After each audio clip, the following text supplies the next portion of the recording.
Good evening. This is Bronson's Mighty Means Necessary Fantasy Sports Talk for Friday, August 27th.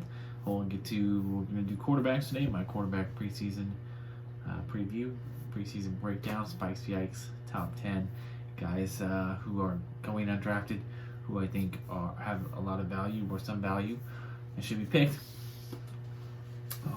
Hopefully today I can keep it much shorter than yesterday. Yesterday's video was a little long. I probably, hindsight, wish that I could have broken it up into two different videos, done 10 minutes each.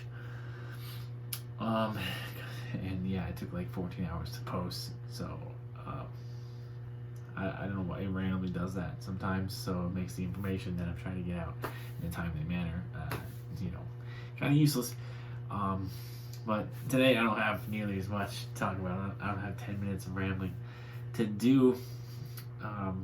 Really, I was stuck in traffic for, 2 hours today. I didn't get home till 7 p.m. I left work.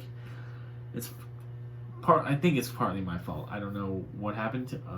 Apparently there was an accident, and apparently it was an accident that was blocking both freeways out of Portland. But I got out of work a little bit late, and then I had to stop and get gas after work because I meant to get gas after I left UPS, which I was at UPS really late today, so that's going to make a nicer payday come next Thursday. Didn't get out there until 7:15. I rushed over to the gas station to get gas. It was like a line because they only had half the pumps open, and I was like, I don't have time for this. I'll come back after work. That was a mistake. I should have just waited there because I came back later and it was the same situation. Only half the pumps were open, so I still had to wait in line. So yeah, it was like a half hour later than normal when I finally got on the road. And my God, I tried 205. For those of you who know Portland, there's the I-5 and 205. They go west side and east side of town. 205 is much closer to my house and much closer to work, so that's the way I always go. 205 was backed up to Northeast 82nd on Airport Way. That is way, way far. And I was like, I'm not dealing with this. I could tell there was an accident because I know that at 5 o'clock, 4:35, traffic gets pretty bad in that area. I'm used to the normal badness, takes me 10, 15 minutes to get onto the freeway sometimes. I'm used to that. This was going to be like an hour wait. I was like, nope, not having it. I took the exit on the freeway 205 South because that was wide open. I was like, I'm gonna drive over to I-5 because I thought the I-5 would be clear. It was not clear. I got over to I-5 and it was backed up just as far, probably farther, to almost Columbia Boulevard, which is hella far from I-5. I was sitting in that lane to get onto I-5 for over an hour. Finally got on I-5.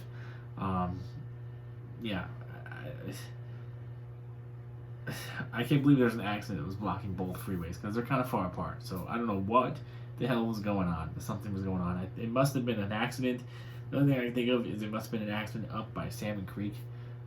Again, for those of you who are familiar with the Vancouver-Portland area, Salmon Creek is the part of town, northern part of Vancouver, where the two freeways meet. So if there was an accident up there, then I could potentially see it stopping traffic on both sides. But still, I think Salmon Creek is far enough up north that it shouldn't have been backing traffic up that badly that far south. But so again, I have no idea what was going on, but man, my patience. See, I feel like karma hits me immediately. Karma always finds me immediately, but then like with other people who are just entitled assholes, jerks, think they're special, more special than everybody. I feel like karma just never hits them in their lifetime. It just hits them, when they're facing judgment with God or whatever higher power it is up there. That's when their karma hits them, which by then it's irrelevant, right? Because, karma should affect them in their lifetime instead of them being, blessed with a wife, kids, and wealth, something like that. It's always the jackasses who, it's always the jackasses who become the filthy rich guys, right? Because they just don't have compassion or care for other people because they think they're special and they think they're entitled.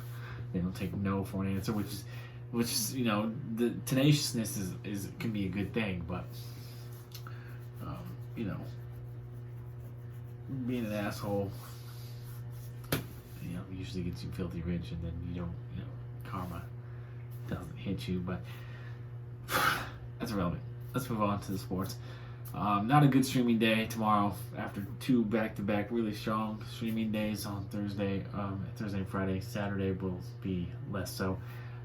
Only a couple guys I like. They'll be facing each other tomorrow. That'll be the Mariners and Royals. I like Carlos Hernandez of the Royals, and I like Tyler Anderson of the Mariners. Tyler Anderson's really actually having quite a good year. It's nice to see, as Tyler Anderson is a native of the Pacific Northwest. He went to school down in Eugene in Oregon. I'm glad the Mariners acquired him and brought him in to help them, get to the playoffs potentially this year. Even though I don't think it's going to happen. I think the Mariners are going to do what they do. They always do. They're going to choke in September. They didn't play well today. Yusei Kikuchi, who's been having quite the good year, is blowing it. He's having 2 bad starts in a row. Logan Gilbert's kind of choking. Yeah, you can already see it coming. When you're a Mariner fan,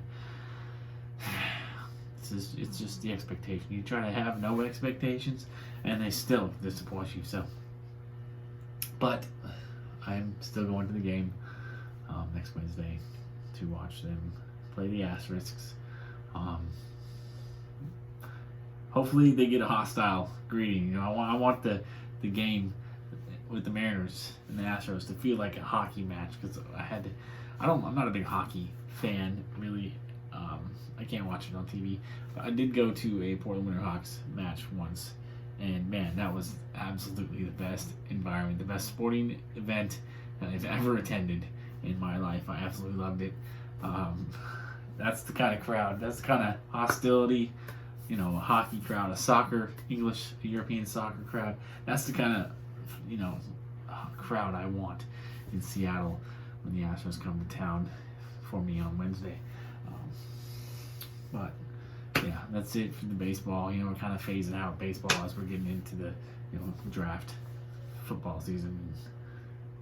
Baseball, it is what it is at this point. We know what it is. We know who's good. We know who's bad. We know who we're dropping. We know who we're keeping. We know which hitters are hot. Really, the information that I can provide on a daily basis at this point is, pitchers, which pitchers to string. So I'm still going to provide that. Moving into the football now. We're at 8 minutes. See if I can get this quarterback stuff done in 8 minutes or less. I'm not gonna start with my top 10 list now. I'm gonna save that for the end.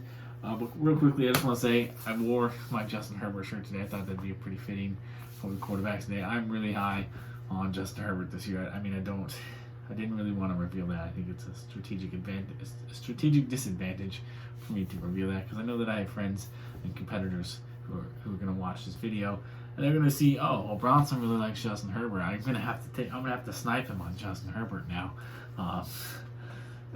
It's fine.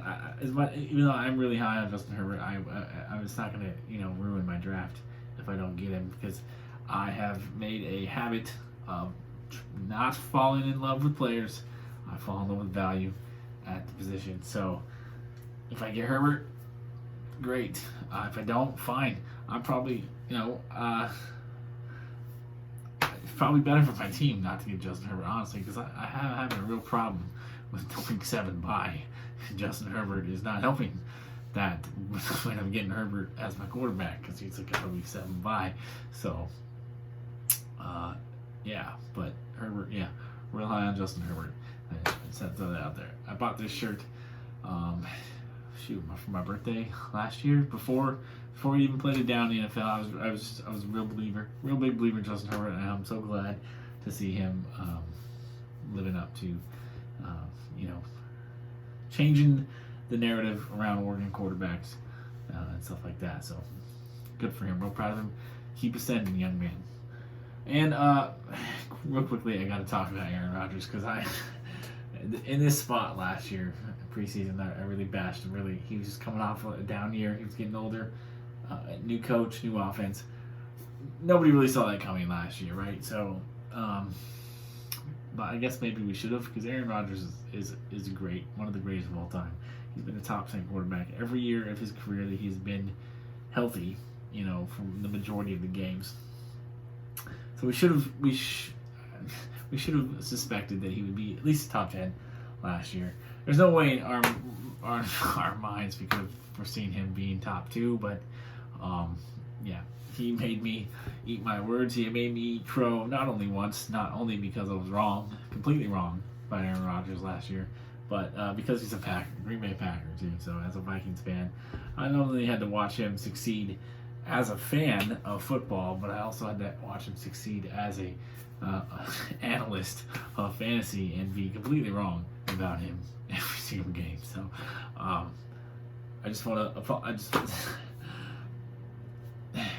don't need to apologize for it, in my opinion, because, like I said, nobody really saw that coming. But dare I do it again? Will I spike or yike Aaron Rodgers this year? We'll see. Stay tuned. Find out. One last thing about quarterbacks before I get into my spikes, yikes, top 10, all that stuff. Just a piece of advice, sage fantasy advice about a quarterback. If there's a quarterback you really love and you somehow don't get him in the draft, because it usually doesn't happen. Most people will make the mistake of reaching for the quarterback they want to the hindrance of their team. But if you somehow don't get the quarterback you want, you can still try to get as many of his toys as you possibly can. That way, you're still getting his points. You're still getting the quarterback points from that quarterback by proxy, right? Because anytime he's going to throw a touchdown pass to one of his wide receivers, you have his wide receivers. So you're going to get those points. His tight end, you're going to get those points. Even his running backs, you're going to get those points with the touchdown passes, right? So there are alternative ways to vicariously own the quarterback that you want. I'm just saying. Let's get to it. The spikes at the position. I've got a few. I've got quite a few. A lot more spikes. Double the spikes than I do yikes. Not really hating a lot of the value at the quarterback position this year. This is one of the few years that I really like the way the board is kind of set up at quarterback. But obviously Justin Herbert, he's the one quarterback this year that I'm willing to reach for. I shouldn't say willing. He's the one quarterback that I will reach for if in certain circumstances. But more than likely, 90% of the time, I'm not going to reach for a quarterback. I'm going to wait, do my thing and see who falls to me where I'm comfortable taking quarterback. But some other guys I really like, Tannehill, Stafford, they're guys going outside the top 10, outside the first 10 rounds, as I mentioned in my perfect draft segment. Those are guys you can get in the 11th round. I think they're both going to be top 10 quarterbacks this year, so great value there. Deshaun Watson, again, I know who the hell knows what's going to happen with Deshaun Watson this year, but I mean, he's a guy that you can pick up off the street after let's say you draft Michael Thomas. You move Michael Thomas to your IR immediately. You wait 2 days for waivers to clear. You add Deshaun Watson as to fill that empty roster spot because you've only drafted one quarterback. So you use your roster to draft 5 wide receivers, 5 running backs, 2 tight ends, 2 defenses, 1 quarterback, 1 kicker. Right? You got 16. You move Michael Thomas to the IR, 15 spots. You add your backup quarterback, then Deshaun Watson. I mean, how often are you going to find a talent, like a potential talent like that, just sitting on the waiver wire? It is fascinating to me. I know that he may not play or he may not start the season, but still, you're losing absolutely nothing by picking him up. That's house money. If he doesn't play week 1, you just drop him again, right? Like whatever. Like I said, you didn't invest any draft pick, any draft capital whatsoever into that player. So, loving Deshaun Watson this year. Also, Baker Mayfield. I really think in Kevin Stefanski's offense and with the weapons that he has now, that Baker Mayfield is going to get unleashed this year, and I think he's going to surprise a lot of people. He's going to have a breakout year. So he's a guy that is going undrafted that I think you should be considering as your QB2. And lastly, Carson Wentz, another guy going undrafted. Mostly, I think it's because he was injured, but now it looks like he could very well be ready for week 1. So he is another guy you should consider as your QB2, high upside QB2 there. For the Yikes, don't necessarily hate them, just don't like where they're ranked or where they're going in drafts. Kyler Murray is going as a top 3 quarterback right now. I don't think he's going to be that good. I know he's got toys. I think he's talented. I like Kyler Murray a lot. I think he's a top 5 quarterback, but I'm not drafting him. If I'm the person who's taking the quarterback early, which I'm not, but I'm not drafting Kyler Murray before Lamar Jackson, or probably not before Russell Wilson either. So, and probably not before Justin Herbert either. Honestly, I'll be honest with you. I'm gonna take Herbert over Murray. So, yeah, Kyler Murray's going a little high for my liking. I don't. Cardinals I just don't think they're gonna be good. They just have a lame coach who can't coach. So, yeah, Kyler Murray is a little bit of a yike for me. Another yike, Dak. We don't know what we're gonna get from Dak. We don't know if he's fully healthy. There's a lot of rumors swirling about Dak right now. A lot of uncertainty there. He's someone that I would rather not take before some other guys going in that 5 to 8 QB range. And Trevor Lawrence. I'm a big believer in Trevor Lawrence long term, but fantasy rookie quarterbacks typically aren't super great. Robert Griffin III was really the only outlier there, so I don't expect Trevor Lawrence to break that trend. I think he's going to have an adjustment period in year 1. Look to him as a post-hype sleeper next year as your QB2 or QB1 late in the draft. But right now, I don't know if I would draft him in all honesty, especially given that he has a week 7 bye, and I need to, moving forward, try to avoid that week 7 bye problems. So without further ado, here's my top 10. My top 10 quarterback list ranked. I took the time to actually rank it today, despite the fact that I didn't get home till 7. And I'm feeling kind of rushed, getting stuff, doing my errands, doing this video, eating, all that stuff. But at least tomorrow I kind of get to sleep in. I don't have to get up till 7. Instead of getting up at 4 a.m., I don't have to get up at 7 a.m. So if I want to stay up till midnight tonight, I can do that, even though I highly doubt it. I'm already tired. Today was just a long day. Long day. Yeah, especially since I guess he's not my boss, but he's the supervisor of the job I do downstairs. So technically he's like one step above me, but not necessarily my boss. But he's on vacation. He's the guy who does the orders for the commissary for the restaurants. He's gone. He's on vacation today. Today was a freight day. Today we got a little bit more than we usually do. We got some kegs, which usually come on Wednesday. So I had to take care of that basically by myself. Plus working at UPS for a little bit, I think it was 45 minutes longer than normal. And then the wait and the traffic getting home was so long day. I'm ready to wind down. I'm gonna have a beer. I think I'm gonna start drinking a beer before I go to bed because it helps me, gets me drowsy, helps me wind down, helps me sleep.